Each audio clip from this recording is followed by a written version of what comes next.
ठीक है, तो ट्रिग्नोमेट्री स्टार्ट करते हैं। क्लास 10th का बहुत ही अच्छा चैप्टर है और वन ऑफ द मुश्किल चैप्टर भी बोला जाता है, बट है नहीं उतना। अगर आप रेगुलर क्लास करोगे तो इसमें कुछ खास मुश्किल जैसी चीज़ें हैं वो नहीं। ट्रिग्नोमेट्री जो है ना, मैथ्स का एक तरह से एक ब्रांच है, मैथमेटिक्स का एक बहुत ही बड़ा ब्रांच है। इसमें आपको क्या बोलते हैं, बहुत सारी चीज़ें पढ़ने को मिल सकती है। जैसे ज्योमेट्री एक ब्रांच है ना, कोऑर्डिनेट ज्योमेट्री आगे चल करके एक अलग ही मैथ्स बन जाती है, तो ऐसे ट्रिग्नोमेट्री भी है। ट्रिग्नोमेट्री हम ये समझते हैं कि हम पढ़ते क्यों हैं, है ना। तो अगर बहुत ही छोटे लेवल पे बात करूं तो मैं ये समझ बदल सकता हूं कि किसी भी बिल्डिंग की हाइट निकालनी हो और मैं फिजिकली उस बिल्डिंग की हाइट को मैं मेजर नहीं करना चाहता हूँ, है ना, टेप और इंची लगा करके ऐसे मेजर नहीं करना चाहता हूँ, और फिर भी मैं चाहता हूँ कि उस बिल्डिंग की हाइट में पता कर पाऊँ, या फिर कोई क्लिफ का एलिवेशन मुझे पता करना है कि कितना है, या फिर किसी रिवर का विड्थ मुझे पता करना है कि कितना है। तो इन सारे तमाम चीज़ों में इस तरह के जितने भी हमारे पास टास्क हैं उसको परफॉर्म करने के लिए हमें ट्रिग्नोमेट्री का हेल्प लेना पड़ सकता है। विदाउट ट्रिग्नोमेट्री इस तरह की चीज़ों को मेजर करना बहुत ही मुश्किल है। आगे वो समझ में, आप समझो कि जैसे मान के चलो कि गंगा रिवर है, तो वो कुछ बहुत ज़्यादा, ये बहुत ही ज़्यादा वाइड है, तो यहाँ से यहाँ तक की जो ये विड्थ है, अगर ये मेजर करना हो तो संभव है कि यहाँ पे हम एक क्या बोलते हैं, मेजरिंग टेप लगाएं और यहाँ से लेकर कोई कोई बंदा नाव बोट में बैठ के उस पार लेके जाएगा और बताएगा कि हाँ भैया इतना हो गया, तो नहीं हो सकता ना, संभव नहीं है ना। मान के चलो कुछ वेले लोग हैं वो कर भी सकते हैं, वैसा कोई जरूरी नहीं है, ठीक है, लेकिन फिर भी ये थोड़ा सा मतलब कि बेकार वाला काम हो जाएगा। आप साइंस इतनी आगे बढ़ चुकी है, आप इस तरह के काम ना करो। आपको पता लगाना है तो कुछ ऐसा जुगाड़ लगाओ कि यहाँ से बैठे बैठे आपको पता लग जाए, ठीक है। मैं थोड़ा सा आप लोगों को इसमें बताता हूँ कि इसको कैसे किया जा सकता है, ठीक है ना। तो जैसे देखो कि मान के चलो कि यहाँ पे मान के चलो कि ये कोई ऐसे कोई क्लिफ है, ठीक है। इस क्लिफ की मुझे हाइट पता करनी है कि ये कितनी होगी, ठीक है। तो मान के चलिए कि यहाँ पे मैंने एक ट्राइपॉड पे टोटल स्टेशनिंग नाम के कोई एक मशीन होती है जिसको हमने फिक्स करा। उस मशीन की खासियत ये होती है कि वो जिस पॉइंट पे रहता है उस पॉइंट का एलिवेशन और उसको फोकस कर सकते हो आप ऐसे ऐसे। रोडों पे अक्सर आपने देखा होगा इसको ऐसे, तो यहाँ पे एक ऐसे लगा रहता है, फोकस करने वाला ऐसे चीज़ लगा रहता है, ठीक है। तो इसको अगर इस क्लिफ को फोकस करनी है तो आप क्या कर सकते हो कि यहाँ पे इसको ऐसे फोकस कर दो,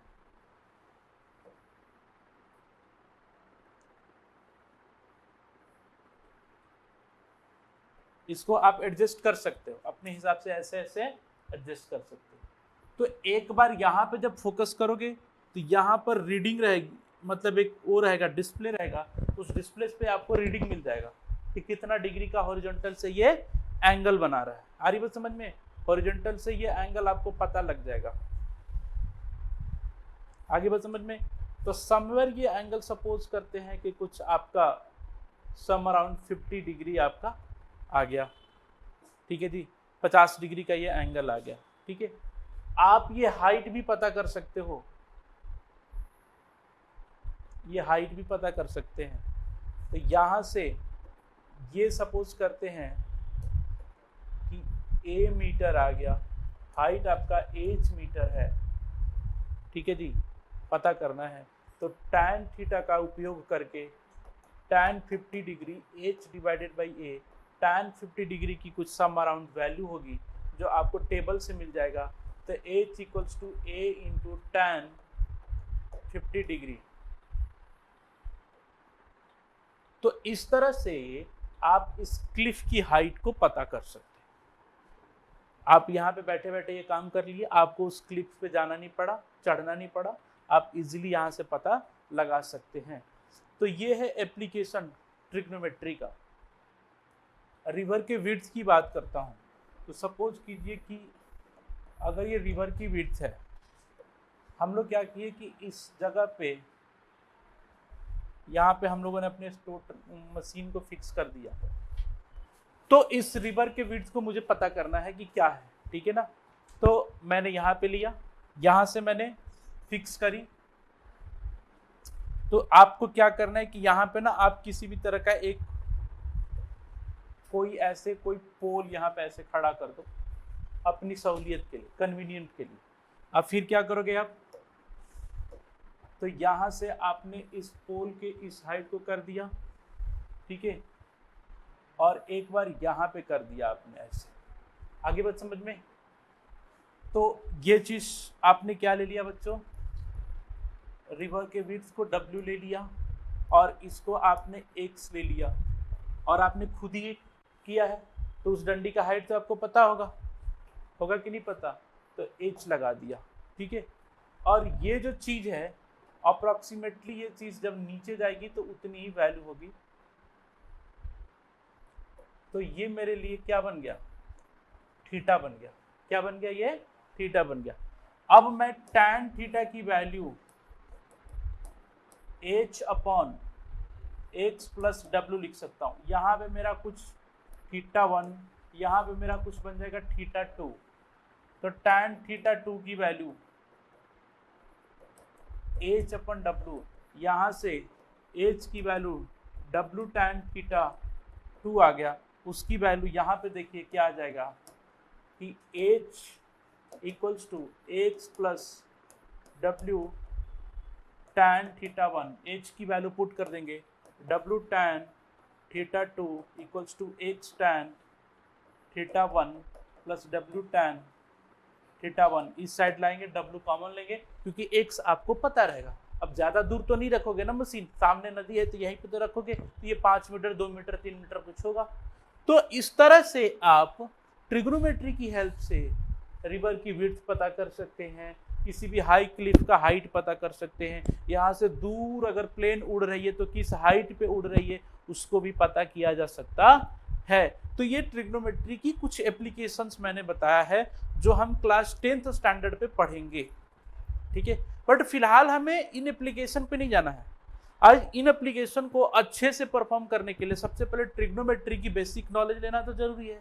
क्या फॉर्मूले होते हैं, कैसे वैल्यूज निकलती हैं, कैसे एग्जिस्टेंस में आया, इसमें साइन थीटा का क्या मतलब होता है, कॉस थीटा का क्या मतलब होता है, टैन थीटा का क्या मतलब होता है, ये सारी बातें हमें क्या करनी पड़ेंगी, समझनी पड़ेंगी। तो हम स्टार्ट करते हैं ट्रिग्नोमेट्री की बेसिक चीजें, मतलब ट्रिग्नोमेट्री की पहली पार्ट स्टार्ट करते हैं जो बिफोर एप्लीकेशन है, एप्लीकेशन ऑफ ट्रिग्नोमेट्री, उसको हाइट एंड डिस्टेंस भी बोलते हैं। तो हम लोग ट्रिग्नोमेट्रिक रेशियो से स्टार्ट करते हैं, ठीक है। चलिए, सबसे पहले इसमें हम पढ़ेंगे ट्रिग्नोमेट्रिक रेशियो के बारे में। दूसरा पढ़ेंगे some standard value of trigonometry.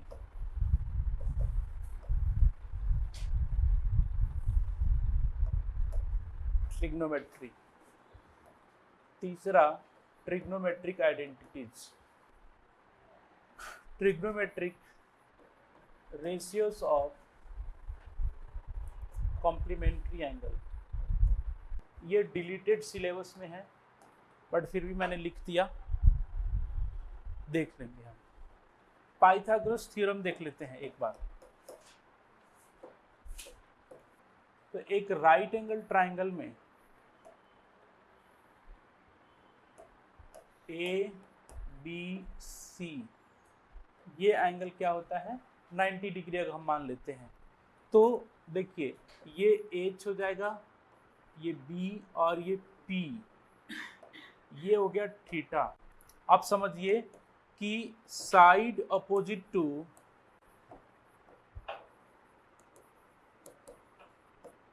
Ninety degree, उसको हम लोग हाइपोटेनियस बोलेंगे।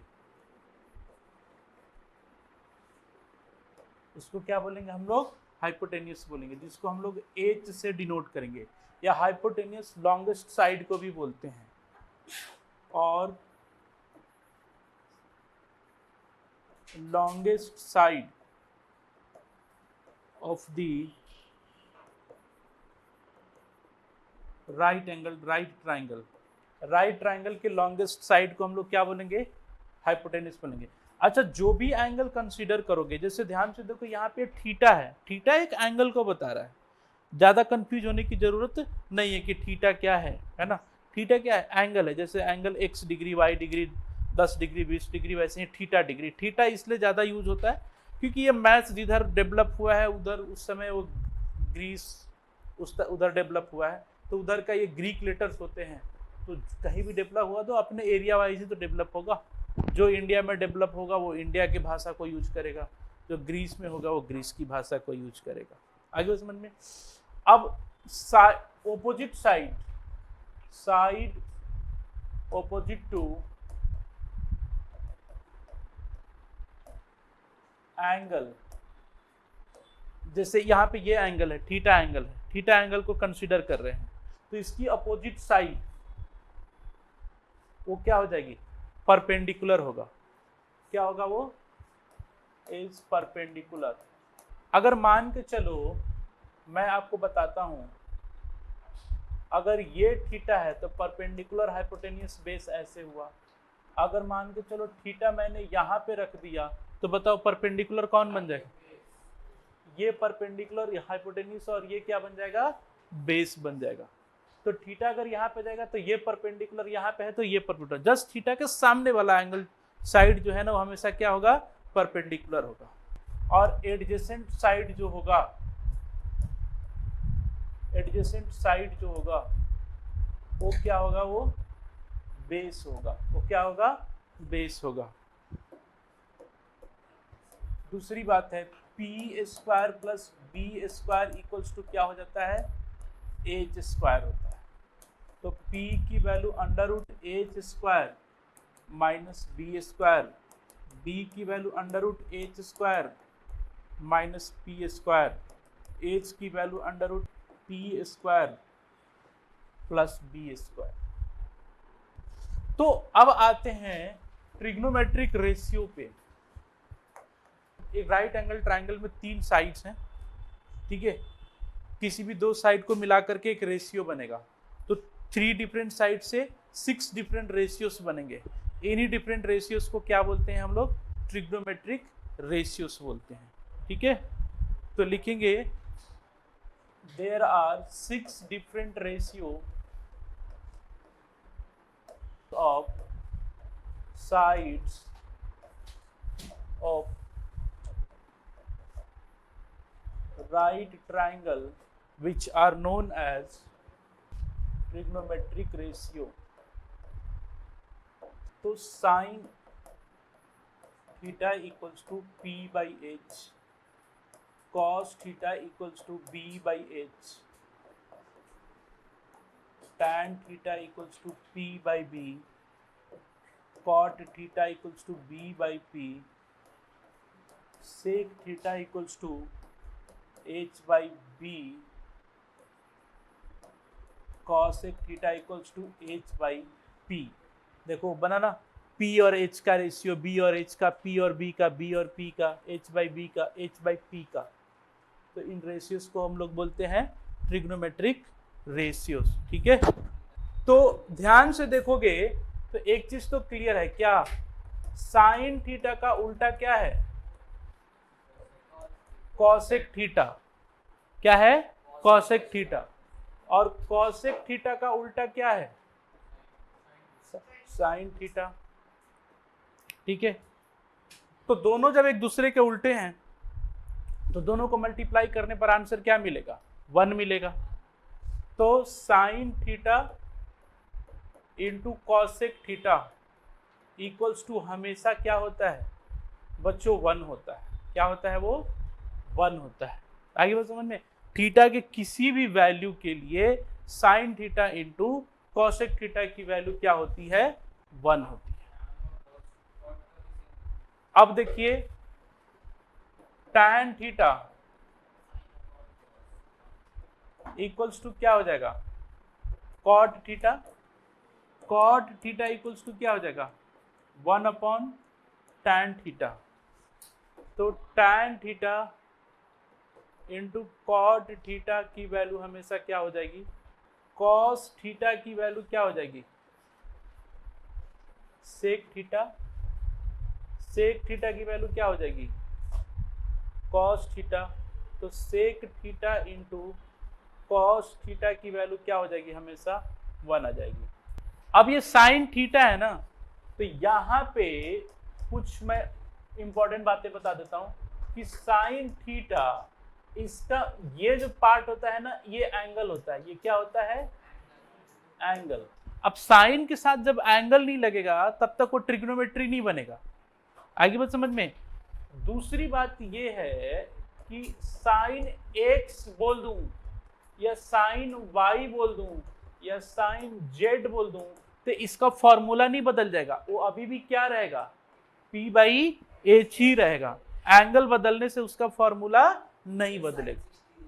अब दूसरी बात समझो कि sine 30 degree plus sine 60 degree, इसका मतलब ये नहीं है कि तुम साइन कॉमन लेकर के 30 डिग्री प्लस 60 डिग्री तुम कर दोगे, ये कभी नहीं कर सकते। आ रही बात समझ में। साइन 30 प्लस साइन 60 है, तो साइन कॉमन लेकर के उसको तुम 30 प्लस 60 नहीं कर सकते। आगे बात समझ में, क्योंकि ये साइन 30 खुद एक सिंगल टर्म है भाई, ये किसी चीज से मल्टीप्लाइड नहीं है। मतलब कि साइन 30 डिग्री डजंट मीन कि साइन इंटू 30 डिग्री, इसका मतलब ये नहीं है, इसका मतलब ये कतई नहीं है। आगे बात समझ में। तीसरा चीज, अच्छा ये साइन में लिखा हूं मतलब सबके साथ ये लग रहा है, sine cos tan cot sec cosec सबके साथ ये लग रहा है, ऑल 6 के साथ ये चीज है। दूसरी बात ये है कि साइन थीटा का स्क्वायर लिखूं, ये साइन स्क्वायर थीटा लिखूं, दोनों का मतलब क्या है, इक्वल है। मतलब कि साइन थीटा का power n sign to the power n theta, एक ही बात है। अब हम चलते हैं कुछ क्वेश्चंस पे, कैसे करेंगे, ठीक है। Find the value of all trigonometric ratios, ठीक है, सबकी वैल्यू आपको बतानी है। तो थीटा के लिए बच्चों, फॉर थीटा परपेंडिकुलर की वैल्यू क्या हो जाएगी, 3, क्योंकि थीटा के जस्ट सामने जो है वो क्या हो जाएगा, परपेंडिकुलर, ठीक है ना।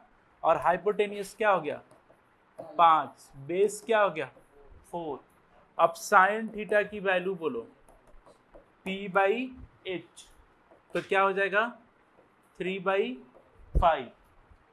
कॉस थीटा की वैल्यू क्या हो जाती है, B बाई एच, तो क्या हो जाएगा 4/5। टैन थीटा की वैल्यू क्या हो जाती है, P बाई बी, तो 3/4। कॉसेक थीटा जस्ट इसका उल्टा होता है, तो 5/3, आपको फॉर्मूला लगाने की जरूरत ही नहीं है।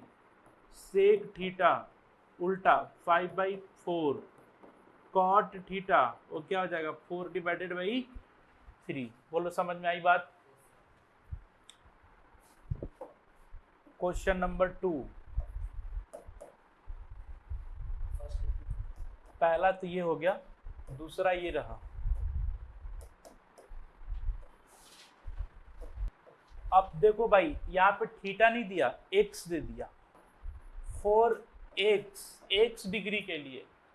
अब इस x डिग्री के जस्ट सामने कौन सा पड़ रहा है, 12 ना, तब 12 क्या बन जाएगा, परपेंडिकुलर बन जाएगा। क्या हो जाएगा, तो परपेंडिकुलर की वैल्यू 12, हाइपोटेन्यूज की वैल्यू 13। अब बेस अपने पास नहीं है, तो बेस तो निकालना पड़ेगा। तो बेस का फॉर्मूला मैंने लिखवाया है क्या, h² माइनस p²। तो 13 का स्क्वायर माइनस 12 का स्क्वायर, 169 माइनस 144 क्या आ जाएगा, 25 ना, तो 5 आ जाएगा। तो बेस की भी वैल्यू क्या आ चुकी है भाई, बेस की वैल्यू 5 आ चुकी है। अब फिर से साइन एक्स लगाओगे, अब sine x P by h, cos x B by h, tan x P by b, cot x B by p, sec x h by b cosec x h by p. आगे भी समझ में? चलिए निकालिए। Question number 2, find value of पहला sine p cos q and दूसरा tan p sec q. ठीक है, अब आप देखिए यहाँ पे ट्राइंगल बना हुआ है आपका। ठीक है, अब देखो साइन पी का मतलब क्या है, पी दिया है ना, तो एंगल पी कहाँ पे होगा, यहाँ पे होगा। आगे बात समझ में? और एंगल क्यू कहाँ पे होगा, मतलब जहां पे जो लेटर लिखा हुआ है ना उसके जस्ट साथ वाला ही एंगल क्या हो जाएगा, वो वाला एंगल हो जाएगा। ठीक है, देखो अभिनव, बाकी बच्चे देखे जिन जिन बच्चों को थोड़ी सी प्रॉब्लम है। अब देखो 4 एंगल पी के लिए परपेंडिकुलर क्या हो गया, 8 हो गया, बेस क्या हो गया 6, हाइपोटेन्यूज 10 आएगा, पाइथागोरस से निकाल लेना, P square plus B square, 6 square plus 8 square, ये क्या आ जाएगा 10 आ जाएगा। ठीक है, तो यहां से हमें क्या निकालना है, साइन पी बाई एच होता है ना, तो पी कितना आ गया बेटा जी 8 डिवाइडेड बाई 10, और क्या पूछा कॉस क्यू। अच्छा, एक और पी की वैल्यू निकाल देते हैं, टैन पी की वैल्यू क्या हो जाएगी, पी बाई बी, तो 8 बाई 6, ये पी की कहानी है। लेकिन जब एंगल क्यू लेंगे हम तो परपेंडिकुलर की वैल्यू 6 हो जाएगी और बेस की वैल्यू 8, हाइपोटेन्यूस अभी भी क्या रहेगा 10 रहेगा। अब हम जब कॉस क्यू निकालेंगे तो वो क्या होता है b बाई एच। अब इस बार बेस क्या है भाई 8 डिवाइडेड बाई 10 है, और सेक क्यू ये तो उल्टा हो जाएगा ना, 10 बाई 8 हो जाएगा, बस सिंपल 10 बाई 8 हो जाएगा। ठीक है बच्चे, आगे बढ़ते हैं। चलो next question, sorry. If sine theta equals to 1/3 then find value of other trigonometric ratios. Sine theta की वैल्यू अगर 1/3 है तो अदर ट्रिग्नोमेट्रिक रेशियोज की वैल्यू, तो देखो इसको कैसे करेंगे, रुक जाओ जी, साइन थीटा की वैल्यू क्या है 1/3। ठीक है, तो हम मान लें, तो हम साइन थीटा की वैल्यू क्या होती है p by H equals to 1/3। अच्छा, अब p की वैल्यू 1k और 3k मानना चाहिए, राइट। सुनो मैं बता रहा हूं, हो सकता है कि स्कूल में आपको ऐसे बोला जाए कि p की वैल्यू k हो गया और h की वैल्यू 3k हो गया, अब यहाँ से बेस निकालने को बोलेंगे आपसे। ठीक है, तो मैं बोलूंगा कि यहाँ पे k मानो या ना मानो फर्क नहीं पड़ने वाला है, यहाँ पे k मानो या ना मानो फर्क नहीं पड़ने वाला। पता है क्यों?